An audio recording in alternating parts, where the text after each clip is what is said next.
The breakout trip to New Orleans caught my eye when surfing the CC Summit page in search of an adventurous spring break trip. The description read, "We will be participating in various service projects to help rebuild the Lower Ninth Ward neighborhood, which was destroyed by Hurricane Katrina." I was only 12 years old when Hurricane Katrina hit Louisiana back in 2005. Reading this, I couldn't believe that the aftermath and devastation were still prevalent in the New Orleans community.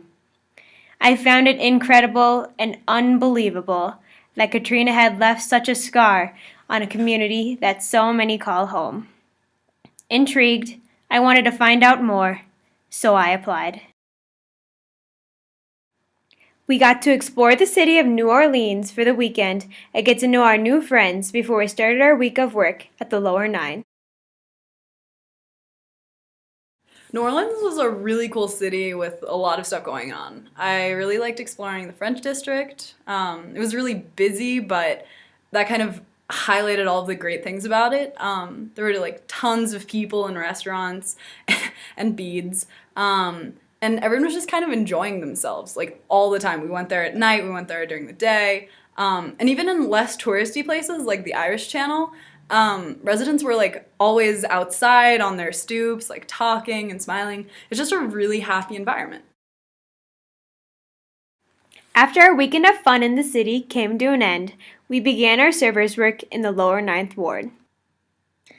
I remember driving 15 minutes from downtown New Orleans to the Lower Nine, and I was just so shocked by how much different it was, how, they were just two different worlds.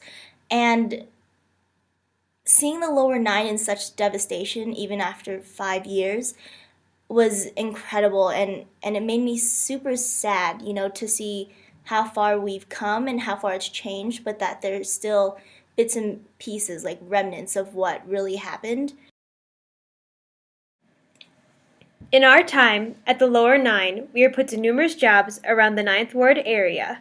We helped finish the paint job on Jeanette's house, rebuilt Cowboys' walls, played with some neighborhood cutie pies, and even mastered the delicate art of replacing window panes. Nonetheless, we were not afraid to get down and dirty to finish the job. However, I had mixed feelings about the Lower Ninth Ward after our week of service. Afterwards, Laura, the Lower Nine Executive Director, informed us that their organization is too small to fully rebuild the community from the ground up. The small budget that the organization runs on only allows them to provide free labor services for residents in the Lower Ninth Ward area, while the residents need to provide the supplies. Even though the little by little efforts help rebuild the community, it is still heartbreaking that they cannot reach all of those in need. Again, I was dumbfounded that even 8 years later, there were still families that could not afford to rebuild their homes. However, in research, I found out that the 2006 Louisiana Road Home program made a huge impact on many of the African American families living in the Lower Ninth Ward. The purpose of the Road Home program was to restore Louisiana's impacted communities. The program provided financial and technical assistance packages available to those pre-Katrina and Rita homeowners who make the effort and take the risks to move back and reoccupy housing in Louisiana. In 2008, 2 fair housing groups and 5 New Orleans homeowners filed a lawsuit on behalf of a potential class of roughly 20,000 black homeowners, arguing that the Road Home formula was discriminatory. James Perry was a key player in the lawsuit and the executive director of the Greater New Orleans Fair Housing Action Center.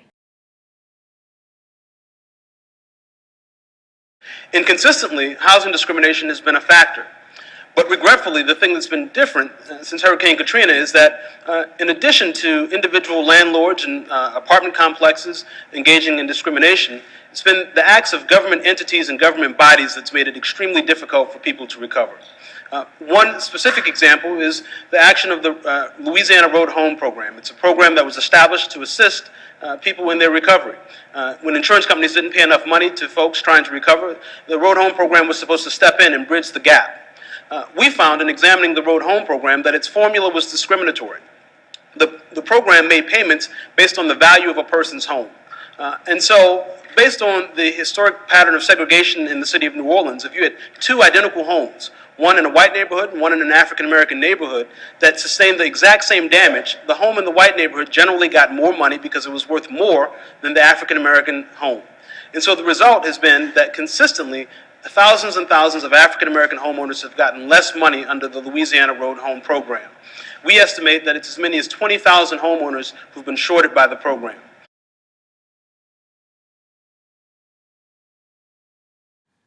Part of the problem is that this program is a Louisiana state program. The state of Louisiana receives its grant funding from the United States and is monitored by the U.S. Department of Housing and Urban Development, also known as HUD. Under these provisions, the program has failed to implement a formula that follows fair housing action. Another contributor to the growing racial discrimination in New Orleans includes the blood relative ordinance, which was used in the St. Bernard's Parish. Before Hurricane Katrina hit, the St. Bernard's Parish was approximately 86% white and 10% African American. After Katrina, this ordinance was implemented and made it almost impossible for minority homeowners from renting to anyone who is not related to them by blood. July 2011. After 3 years of fighting, the legal battle about racial discrimination comes to an end. The civil rights organizations finally settled the Hurricane Katrina housing discrimination case. The case confirms that the Road Home program data shows that African Americans were more likely than whites to have their road home grants based upon the much lower pre-storm market value of their homes rather than the estimated costs to repair damage. The state announced the new program. This program would disperse $62 million in supplemental grants to about 1,400 eligible homeowners across 4 parishes. In our class, we've discussed the many facets of racism and how it has played out in our country's history. Today, some people would like to believe that we are a colorblind society, meaning that we disregard any racial characteristics when considering an individual. In other words, the way to stop discrimination on the basis of race is to stop discriminating on the basis of race. But in reality, and considering the topic at hand, it is clear that our nation still has embedded racial beliefs that shape our society. It is through subtle influences of policy that can either grant or deny a certain race equal opportunities. In this case, African Americans were denied equal opportunities for economic and social rebuilding after Katrina interrupted their lives. The amount of money the African Americans were given from the government was only enough to get by instead of allowing them to rebuild their lives. A New York Times article states, "The settlement is just the latest chapter in a 6-year struggle to win a fair share of the redevelopment pie for struggling neighborhoods." To prevent a replay the next time disaster strikes, Congress needs to strengthen the law so that poor communities get what they are entitled to from the beginning, and not 5 or 6 years later. That means reinforcing aid eligibility rules and watching closely to make sure that states follow them. As citizens, it is our responsibility to recognize these racial issues today, make people care, and hope that somebody in power will help implement and fight for change.